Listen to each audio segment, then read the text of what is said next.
अमरावती विभागीय शिक्षक निवडणूक मंगळवारी सायंकाळी 5:30 वाजता पार पडली। यात अमरावती विभागात मोठ्या टक्केवारीने मतदारांनी मतदान केले। अमरावती शहरातील अनेक मतदान केंद्रावर वेगवेगळ्या उमेदवारांचे निवडणूक पेंडॉलही लावण्यात आले होते। अमरावती विभागात ही निवडणूक अतिशय चुरशीची झाली आहे। या निवडणूकमध्ये शिक्षक आमदार राहिलेले शिवसेना पक्षाचे श्रीकांत देशपांडे हे पुन्हा आपले नशीब अजमावित आहे। त्यांचा 5ही जिल्ह्यातील शिक्षक मतदारांशी दांडगा संपर्क आहे। आता या निवडणुकीत ते महाविकास आघाडीच्या वतीने रिंगणात उभे आहे। 3 बलाढ्य पक्षांची सोबत आणि इतर अपक्ष पक्षसह शिक्षक पॅनलचा भक्कम पाठिंबा त्यांच्या पाठीशी आहे। त्यांना विजयी करण्यासाठी राज्यातील बलाढ्य नेत्यांनी सभाही गाजविली। आता पुन्हा मतदानाच्या दिवशी त्यांना निवडून आणण्याकरिता खासदार तसेच शिवसेना राष्ट्रीय प्रवक्ता अरविंद सावंत यांनी हजेरी लावली। अमरावती मतदान केंद्राजवळील पेंडॉलमध्ये महाविकास आघाडी पदाधिकारी सोबत त्यांनी चर्चा केली। देशपांडे यांचे शिक्षकांकरिता अफाट कार्य आहे। ते सर्व मतदारांशी आपुलकीने जुळले आहे, प्रत्येकाच्या सुखदुःखात सहभागी राहिले आहे। त्यामुळे ते निवडूनच नाही तर संपूर्ण विभागाच्या निवडणुकीत मोठ्या मताधिक्याने विजय होतील, असे वक्तव्य शिवसेना खासदार राष्ट्रीय प्रवक्ता अरविंद सावंत यांनी विदर्भ न्यूजकडे स्पष्ट केली आहे। अमरावती विभागीय शिक्षक निवडणुकीला या ठिकाणी आता काहीच अवधी शिल्लक असताना अमरावती शहरामध्ये खासदार आणि शिवसेना पक्षाचे प्रवक्ते म्हटलं समजले जातं राष्ट्रीय प्रवक्ते अरविंदजी सावंत या ठिकाणी त्यांचं पदार्पण झालेलं आहे। आपण सगळेजण जाणता की हा शिक्षक मतदारसंघ हा 5 जिल्ह्यांचा आहे आणि या मतदारसंघातून श्रीकांत देशपांडे पहिले निवडून गेलेले आहेत। असं नाही की नौका आहे त्यांना, निव्वळ निवडून नाही गेले। अतिशय अभ्यासू आणि हुशार व्यक्तिमत्व ज्यानं शिक्षकांच्या प्रश्नांना तड लावण्याचा आटोकाट प्रयत्न केला। काही प्रश्न धसाच लावले। त्यातला सगळ्यात महत्त्वाचा प्रश्न होता 7वा वेतन आयोगासारखा प्रश्न त्यांनी धसाच लावला।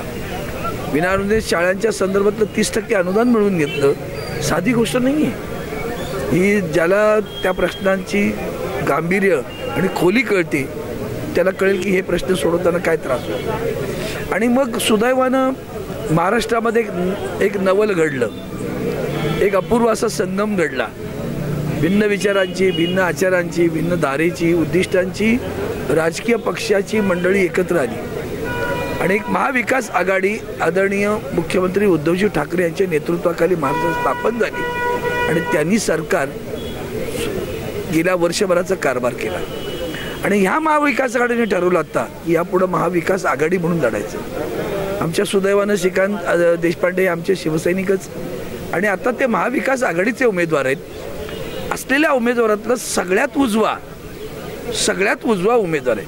हे माझे उमेदवार म्हणून नाही सांगत, ज्यांची सर कोणालाच नाही त्या सगळ्याची अभ्यासाच्या संदर्भातली असे उमेदवार महाविकास आघाडीने दिले। महाविकास आघाडी एकजिनसीपणानं एकजीव होऊन या निवडणुकीत लढली। मी 5ही जिल्ह्यात गेलो, 5ही जिल्ह्यातले मेळावे मी स्वतः त्या मेळाव्यानं संबोधित केलं आणि मला अभिमान वाटतो आज सांगायला।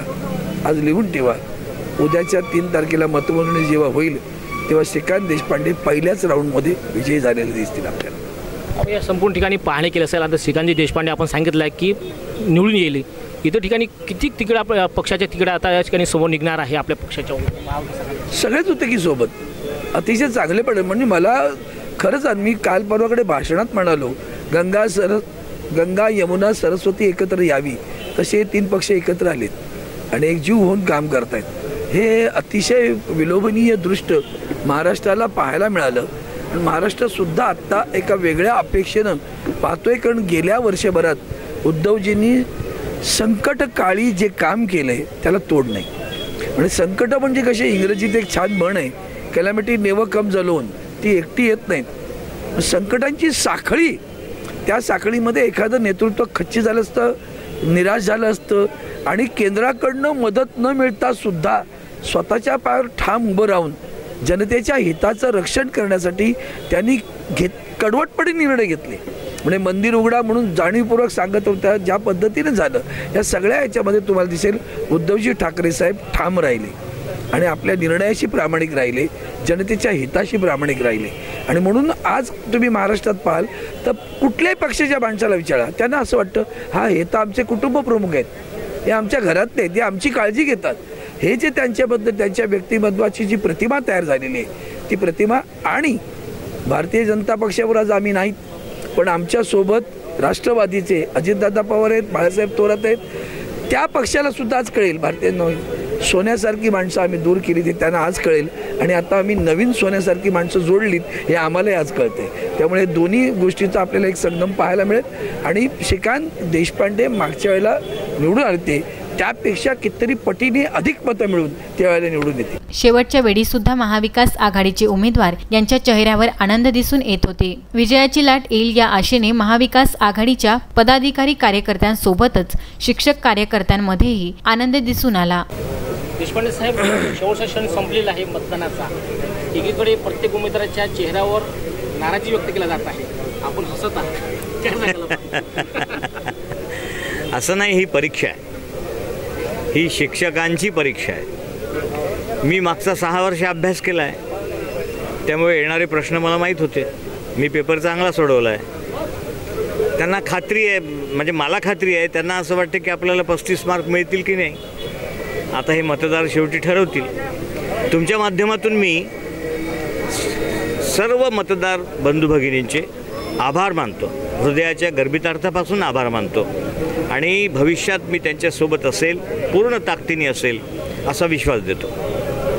अजय शृंगारे, विदर्भ न्यूज, अमरावती.